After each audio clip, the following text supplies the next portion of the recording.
Hey guys, Dan Capini. We're back at Gamescom 2010 and we're taking a look at The Witcher 2. I'm joined by Thomas Gopp. Now you're the producer on The Witcher 2. Tell us a bit about the project and the importance of branching storyline. Well, the game's a continuation of The Witcher 1. The story takes right after The Witcher 1 has ended, which means it still is a story-driven game. We're focusing on telling the story, and we're even making really non-linear game, which means we want people to be able to shape up their own story in a way. But it's still a game about The Witcher, Geralt, mercenary monster slayer, just this time things get bigger. Now choice is obviously a really big element to The Witcher. Can you give us some sort of examples that you showed during the presentation of the sort of branching players can expect from the game? Well, the choices play a bigger role because there are more factors that could actually shape the storyline in The Witcher 2. In the first one, well, there were majorly like 3 main storylines in the game. And they were the main factor that decided upon which storyline you chose was whom you stick with, like your alliances. In the second one, alliances are just one of the factors that decide how the storyline will shape. There is a difference where you go, whom you meet, how you talk to people, and so on and so on and so on. So we don't have 3 endings, we have 16 endings, different ones in The Witcher 2. And moreover, you could actually import save game from the first one, so the game also starts in a different ways. Will you be able to continue a character from the first game, or is it purely a standalone experience? No, it's a pretty much continuation. You will be able to import some of the things that you actually physically had in The Witcher 1. Now you've also split out some of the inventory so that you'll be able to slot in some of the new items that you've created. Tell us about that. These are details, of course, but some of the things, for example, Witcher swords. These are like the most important tools of his work. And you will be able to import that in the second game, which means that if you have worked on them throughout the whole Witcher 1, a lot of work, a lot of effort, and like you are proud of these, you will have it in the second game.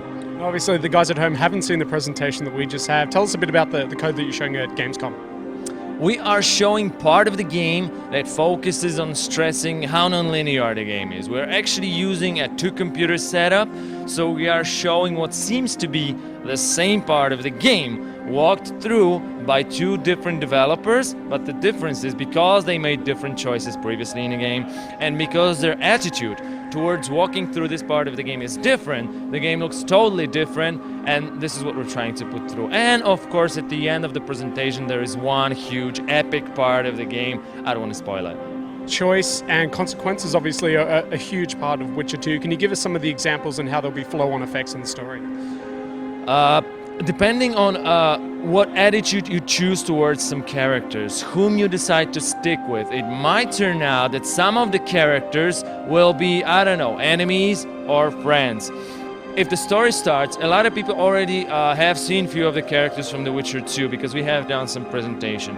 A lot of people think that some of the people they have seen are definitely good or definitely bad, but the idea in The Witcher is that it's never exactly the case, so that some facts about him were not known previously, and well, that's a part of the story, but it's really interesting. Now, you have put a bit of a cryptic statement out there saying that you're interested in doing a console version, you're very much at work on making a console version that looks identical to a PC version, but you haven't announced the project yet. What are some of the technical hurdles, and are we likely to see a console version of The Witcher 2? We went even as far as to say that we definitely want to do a console version of The Witcher 2. We're talking about current-gen consoles, it's not a secret.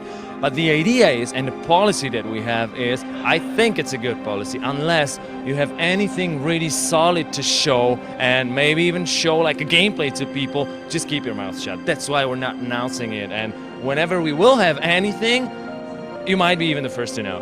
And the question that's obviously on everybody's lips about this one, platforms, PC predominantly, and when is the game going to be out? The game is going to be out on PC at Q1 2011.